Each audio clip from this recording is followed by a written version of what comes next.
So ito na naman tayo mga kaboksing. Magandang araw ng linggo po sa ating lahat. Panoorin lang po natin itong laban ni Rimart Soledad kontra sa Chinese boxer na si Balihin Biki. Parehas pong undefeated ang dalawang magkatunggaling boksingero. At paglalabanan po nila ang bakanting WBO Oriental Super Lightweight title. Naganap po ang bakbakang ito kagabi, August 1, 2026 sa bansang Vietnam. Trận đấu được mong chờ nhất trong buổi tối ngày hôm nay, trận đấu quan trọng nhất, trận main event. So bago ang laban, ang ating kababayan na si Rimart Soledad ay may professional boxing record po ito na mayroong 8 panalo. Undefeated nga ito at wala ngang talo. At may 6 na panalo by way of knockout. Samantalang itong matigas na Chinese boxer na si Balihin Biki ay may professional boxing record ito na mayroong 8 panalo at wala nga din itong talo. At may 5 panalo by way of knockout. So parehas pong undefeated ang dalawang boksingero. Ang ating kababayan dyan ay ito pong nakakulay white trunks.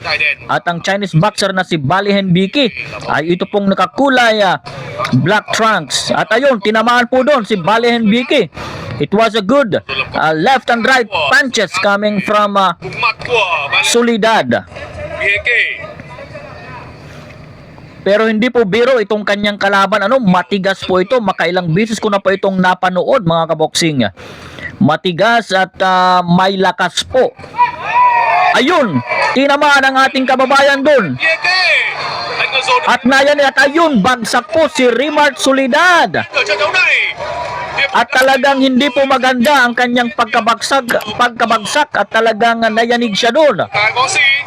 Mukhang hindi niya alam kung nasaan siya. Tingnan po natin kung makakasurvive po dito ang ating kababayan. Ayun, tinamaan na naman. Talagang left punch po ang nagpapahirap kay Soledad at bagsak na naman ang ating kababayan na si Rimart Soledad. Tingnan po, ayun, natitinigil na po ang laban. Talo po si Rimart Soledad ni Balihin Biki via technical knockout sa round 1.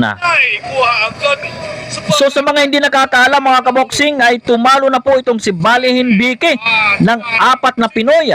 Kabilang dito sina Romer Pinili, Romart Centellas, Michael Escobia at Michael Correa. So as of now mga kaboksing, pang-5 Pinoy boxer na po itong si Rimart Soledad na tinalo ni Balihin Biki. At bigo pong makuha ni Rimart Soledad ang bakanting WBO Oriental Super Lightweight title. Hindi po siya tumagal sa tindi ng mga suntok na tinanggap galing kay Balihin Biki. At itong si Balihin Biki mga kaboksing ay reigning WBO Asia Pacific Youth Super Lightweight Champion din po ito.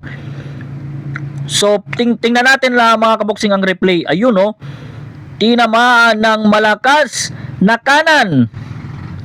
Doon po siya nagsimulang mayanig at ang nagpatumba sa kanya ay kaliwa.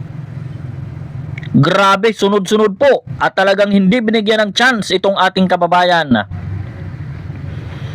Ang tumayo naman siya agad ang problema ay talagang hindi umatras ang ating kababayan. Talagang hinarap niya itong kanyang kalaban.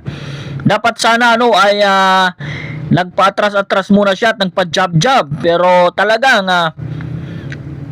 na-overwhelm itong ating kababayan sa dami at lakas ng suntok nitong kanyang kalaban.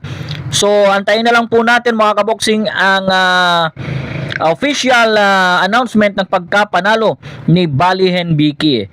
Mga kaboksing, maaari po pala kayong mag-subscribe sa ating bagong YouTube channel. Ito po ang In This Corner Hinirang Sports TV. Bisitahin nyo na lang po ang ating bagong YouTube channel mga kaboksing. Maraming salamat po sa inyong suporta. Pakinggan po natin ang official announcement ng pagkapanalo ni Balihin Biki. Spectacular TKO victory, making him now the new WBO WBO Oriental Super Lightweight Champion, Balihan Bianchi! So ayun mga kaboksing, panalo nga po itong si Balihan BK via technical knockout sa round 1 at nakuha niya ang bakanting WBO Oriental Super Lightweight title. Congratulations po Balihan BK at of course bounce back sa ating kababayang si Rimart Soledad. So aabangan po namin Rimart Soledad ang iyong susunod na mga laban. So hanggang dito na lamang tayo mga kaboksing. Para sa mga classic fight at latest boxing updates, mag-subscribe lang po kayo sa Hinirang Esports TV.